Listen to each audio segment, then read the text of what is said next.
كما تكونوا زخبركم تخاتلت مدبنا أمني حاجة تحسنا قسقاس وهاب قلتف لقف أو وقو سودان كومون تلوو مسلوب سودان ناتانيو نكازا كنما حدرانا مبالو مراحي حماس أب كازا أب كبابا مؤتاو كالوتن خونيوم كساب مدبنا زازم سانا حابيركم خصونحو ندعدبنا سابسكرايب نخطقبرو بأخبرتنا حتىكم حالتات قلتف دقف سودان أب نيالان معسكر كفلة سراويت عسران حالن أب مأخلاي دارفور زركب معسكر كفلة سراويت عسر تشريشن دهر محازو حالة سوم نابزي ملئوان نمعراب دارفورن رأس كتم أن ملو بملو مقصار زملكت مأزز مبل عسر تحمش كفلة سراويت سودان محازو فليتو حالتات قلتف دقف نمبل عسر تحمش كفلة سراويت أقار سراويت جناي حارة أوتي ولا بمبال معراو دارفو زنبرو ترف مرف علوا زفتصوم تسعيرم كل دما فليتو بعسران تشعتن تقمتي حالتات نتي دحري كارتوم كاب زعابي وتادر عرتا سراوي السودان زخونه وانا بيت صحفة كفلة سراويت 16 طقال صري فلت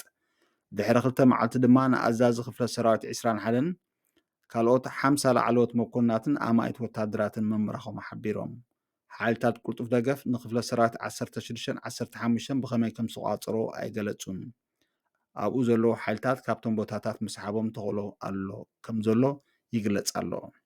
ይኹን እምበር ወግዓዊ ወሃብ ቃል ሰራዊት ሱዳን ብርጋዴር ጀነራል ናቢል ዓብደላ ነቲ መግለፂ ወሃብ ቁልጡፍ ደገፍ ኣቃሊልዎ ኣሎ ዓብደላ ዕጡቓት ሓይልታት ቅዱስ ሞያዊ ግቦኦም ንምፍፃም ብሓይልን ብቆራፅነት ይቕፅሉ ኣሎ ድማ ኢሉ ግጭት ሱዳን ናብ ደቡብ ሱዳንን ኣብ ኣካታዒ ዞባ ኣብየን ይቐርብ ከም ዘሎ ውድብ ሕብራት ሃገራት ኣጠቂቑ ኣብ መንጎ ሰራዊት ሱዳንን ተቐናቐንቲ ንኡስ ወታደራዊ ሓይልን ሕጂ ኣብ ሻውዓይ ወርሒ ዘሎ ተረኣይ ዘይፈልጥ ግጭት ናብ ደቡብ ሱዳንን ኣብ ኣካታዒ ዞባ ኣብየን ይቐርብ ከም ዘሎ ፍሉይ ልኡኽ ውድብ ሕብራት ሃገራት ኣብ ቅርኒ ኣፍሪቃ ተማልሶን ኣጠንቂቑ ሃና ሳርዋ ተተ ወታደራዊ ሓይሊ ቁልጡፍ ደገፍ ኣብ ቀረቡ እዋን ካብ ርእሰ ከተማ ሱዳን ምዕራባዊ ግዝኣት ኮርዶፍን ኣስታት 55 ኪሎ ሜትር ንደቡብ ምዕራብ ርሒቓ ትርከብ ቤሊላ ዝርከብ መዓርፎ ነፈርቲ መዓርፎትን ነዳድን ምዕደንን መሓዙ ኣመልኪታ ንሳ ንባይቶ ፀጥታ ሕቡራት ሃገራት ኣብ ዝሃበቶ መግለፂ እቲ ግጭት ንክልቲኣዊ ዝምድና ሱዳንን ደቡብ ሱዳንን ብዓሚቕ ይፀልዎ ከም ዘሎን ኣብ ፖለቲካዊ መሪሕነት ደቡብ ሱዳን ዓሚቕ ስክፍታ ዝፈጥር ርኡይ ሰብኣዊ ፀጥታዊ ቁጠባዊ ፖለቲካዊ ሳዕቤናት ከም ዘለዎ ገሊፃ ሱዳን ኣብ መፋርቕ መያዝያ ኣብ መንጎ ሰራዊት ሱዳንን ሰራዊት ወሃብቲ ቅልጡፍ ደገፍ ዝነበረ ምትፍናን ኣብ ርእሰ ከተማ ካርቱም ካልኦት ከባቢታትን ኣብ መላእቲ ሃገርን ናብ ቁሉዕ ናይ ኩናት ምስ ተቐየረ ናብ ህውከት ኣምሪሓ ኣብዚ ደማዊ ውግእ ሓድሕድ ልዕሊ 9,000 ሰላማውያን ሰባት ከም ዝተቐትሉ ንኩናት ሱዳን ዝከታተል ፕሮጀክት ኣርምድ ኮንፍሊክት ሎኬሽን ኤንድ ኢቨንት ዳታ ይሕብር ከምኡውን እቲ ውግእ ልዕሊ 4.5 ሚልዮን ሰባት ካብ ገዝኦም ናብ ካልእ ቦታታት ኣብ ውሽጢ ሱዳን ክሃድሙ ከም ዝገበረ ልዕሊ 1.2 ሚልዮን ድማ ኣብ ጎረባብቲ ሃገራት ክዕቀቡ ከም ዝደረኸ ውድብ ሕብራት ሃገራት ይገልጽ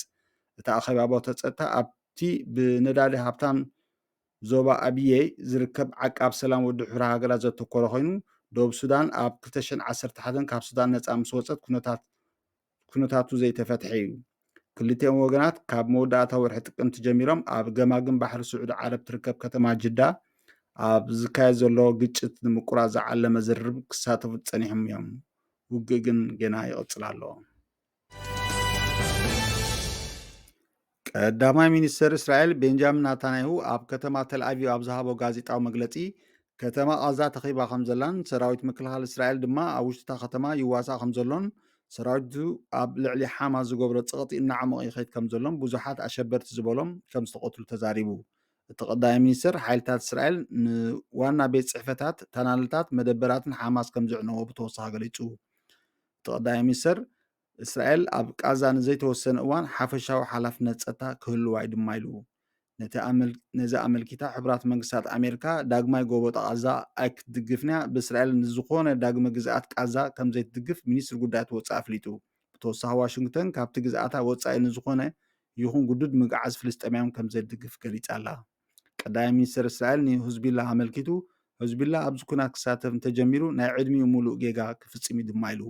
ንውግእ ዶም ናይ ምባል ተኽእሎ ብዝምልከት እቶም ጆሆ ዝተተሓዙ ከይተለቕቑ ኣብ ናይ ተኽሲ ዶ ምባል ኣይክንህሉን ኢና ድማ ኢሉ ብተወሳኺ መንግስቲ ኣብ እስራኤል ልዕሊ 100,000 ሰባት ካብ ቦትኦም ከም ዘጋዓዞም ሓቢሩ ኣሎ ሚኒስትር ምክልኻል እስራኤል ዮኣብ ጋላንት ብወገኑ ሓይልታት ሰራዊት ምክልኻል ሃገር ማእኸል ከተማ ቃዛ ከም ዘለውን መራሒ ሓማስ ኣብ ቃዛ ያህያ ሲንዋር ኣብ ድፋዕ ከም ዝተኸባ ሓቢሩ ኣሎ። እቲ ሚኒስተር ግን ብልክዕ ዓበይ ናይ ድፋዕ ከም ዘሎ ኣይገለፀን። እቲ ሚኒስተር ብዛዕባ ናይ መጻኢ ዕጫ ቃዛ ክዛረብ ከሎ እስራኤል ድሕሪ እቲ ኩናት ንቃዛ ኣይክትገዝኣነ ሓማስ እውን ኣይክገዝኣነ ድሕሪ ምባል ምስ ናታንያሁ ዝሃቦ መግለፂ ዝጋጮ መግለፂ ሂቡ ኣሎ። ወታደራዊ ክንፊ ሓማስ ብወገኑ ተወጋእቱ ኣብ ልዕሊ ሓይልታት እስራኤል ከቢድ ክሳራን ዕንወትን የውርዱ ከም ዘሎ ገሊጹ ኣሎ። ናይ ክልቲኦም ወገናት ናይ ዓውደ ውግእ መግለፂ ምርጋፅ ኣይተኻእለን ክትብል ስካይ ኒውስ ሓቢራ ኣላ። ኣብዚ ድማ ውግእ 4,200 ህፃናት ሓዊስካ 10,300 ሰላማውያን ፍልስጥኤማውያን ኣብ ቃዛ ክሞቱ ከለዉ 160 ድማ ኣብ ምዕራባዊ ገማግም ተቐቲሎም ኣለዉ። ብወገን እስራኤል ልዕሊ 1,400 ሰላማውያን ሰባት ክቕተሉ ከለዉ 242 ድማ ጅሆ ተታሒዞም ከም ዘለዉ ይፍለጥ። ጥቃት ብሰሉስ ንግሆ ኣብ ኤርቢል ኢራቅ ንዝርከብ ወተሃደራዊ ማዓስከር ኣሜሪካ ብለይቲ ደጋጊመን ዕላማ ከም ዝገበሩን ኣሜሪካ ክትኣምን ከላ ግን ኣብ ልዕሊ ሰራሕተኛታት ዝኾነ መጉዳእቲ ወይ ድማ ኣብ ትሕቲ ቅርፂ ጉድኣት ከም ዘይብፅሑን ሓደ በዓል ስልጣን ምክልኻል ኣሜሪካ ኣፍሊጡ። ብኢራን ዝድገፉ ዕጡቃት ጉጅለታት ኢራቅ ዝቆመ ፅላል ትካል እስላማዊ ተቃውሞ ነቲ መጥቃዕቲ ሓላፍነት ወሲዱ ዝርዝር ሓበሬታት ከይሃቡ ዕላማዎም ከም ዝሃረሙ ገሊፆም ኣለዉ ክትብል ኣሶሽየትድ ፕሬስ ሓቢራ። ኣብ ጥቃ ንግዳዊ ማዕርፎ ነፈርቲ እታ ከተማ ኣብ ዝርከብ መደበር ኣየር ኤርቢል ዝተፈፀመ ናይ ለይቲ መጥቃዕቲ ብብዙሓት ሰብ ኣልቦ ነፈርቲ ዝተፈፀመ መጥቃዕቲ እዩ። ብዛዕባ እቲ መጥቃዕቲ ክዛረብ ፍቓድ ዘይነበሮ ስሙ ክግለጽ ዘይደለየ በዓል ስልጣን ምክልኻል ኣሜሪካ ምግላጹን ንግዳዊ በረራታት ንሓፂር እዋን ደው ኢሎም ምንባሮም ብተወሳኺ ተሓቢሩ። እዚ መጥቃዕትታት ኣካል ናይቲ ኣብ ዝሓለፈ ሰሙን ብኢራን ዝድገፉ ዕጡቃት ኣብ ማዓስከር ኣሜሪካን ኣብ ኢራቅን ሶርያን ዝካየድ ዘሎ ተኸታታሊ መጥቃዕቲ ኮይኑ ብመንፅርቲ ዋሽንግተን ንውግእ እስራኤል ኣንጻር ሓማስ ትገብሮ ደገፍ እዩ። እዚ መጥቃዕቲ ካብ 17 ጥቅምቲ ጀሚሩ ኣብ ልዕሊ ትካላት ኣሜሪካ መሻርክታን ዝተፈፀመ መጥቃዕቲ ብውሕዱ 40 በፂሑ እዩ። ብተወሳኺ እስላማዊ ተቃውሞ ትማል ሰሉስ ኣብ ልዕሊ መደበራት ኣሜሪካ ኣብ ኢራቅን ሶርያን ዝተፈፀመ ካልእ መጥቃዕቲ ሓላፍነት ወሲዱ። እዚ ኤርቢል ኣብ ልዕሊ ኣልሓሪርን ኣብ ምብራቅ ሶማል ቆሬታ ሶርያ ኣብ ዝርከብ መደበር ሓምላይ ቁሸት ብሰብ ኣልቦ ነፈርቲ ዝተፈፀመ መጥቃዕቲ እዩ። ሓደ በዓል ስልጣን ምክልኻል ኣሜሪካ ግን ኣብ ኣልሓሪር መጥቃዕቲ ከም ዝተፈፀመ ዝሕብር ፀብፃብ ከም ዘየለ ገሊጹ ኣሎ። ኣብ ካልእ ዜና ሚኒስትር ጉዳያት ወፃኢ ኣሜሪካ አንቶኒ ብሊንከን ትማል ሰሉስ ኣብ ኩናት እስራኤልን ሓማስን ዝነበሮ ፅዑቅ ዲፕሎማስያዊ ስራሕ ናብ ኤስያ ኣሰጋጊሩ። ጉጅለ 7 መሪሕ ኢንዱስትርያዊ ዲሞክራሲያዊ ሃገራት ነቲ ቅልውላው ብኸመይ ከም ዝገጥሞ ምርድዳእ ክፈጥር ፃውዒት ኣቕሪቡ ኣሎ። ንሱን መዝንኡን ኣብ ጃፓን ናይ 2 መዓልቲ ዝርርብ ኣብ ዝጀመረሉ እዋን ብሊንከን እቲ ጉጅለ ኣብ ልዕሊ ኩናት ሩስያ ኣብ ዩክሬን ካልኦት ዓበይቲ ጉዳያትን ዝገበሮ ሓድነት ከርእን ኣብ ቃዛ ዝፀንሐ ፍልልያት ከይዓመቐ ክከላኸልን ኣዝዩ ኣገዳሲ ምዃኑ ገሊጹ።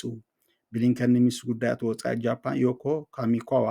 ኣብ ዝሓለፈ መግለፂ እዚ ህሞት እዚ ንጂ7 ኣብ ቅድሚዚ ቅልውላው እዚ ክጥርነፍን ከምቲ ንሕና እንገብሮ ብሓደ ንፁር ድምፂ ክንዛረብ ኣዝዩ ኣገዳሲ ህሞት እውን ድማ ኢሉ።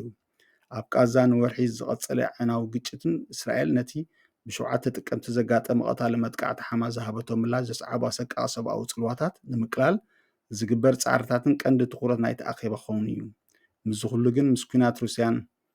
ዩክሬንን ሰሜን ኮርያ ከዓ ሓድሽ ፈተነ ኒውክሌር ከተቐርብ ትኸውን እያ ብዝብል ስግኣትን ከምኡ ስክርታታት ብዛዕባ እናወሰኸ ዝኸይድ ዘሎ ዓለማዊ ፅልባ ቻይና ካብቶም ዛዕባታት ክኾኑ እዮም ተባሂሎም ይግመቱ። ስለምክታልኩም ብልቢ ነመስግን። ሳብስክራይብ ንክትገብሩ እናዘኻኽርና ንሕጂ ዝበልናዮ መደብ ኣብዚ ንዛዝም። ኣብ ዝቕፅል መደብና ክሳብ ንራኸብ ሰሰናየ ንምነየልኩም።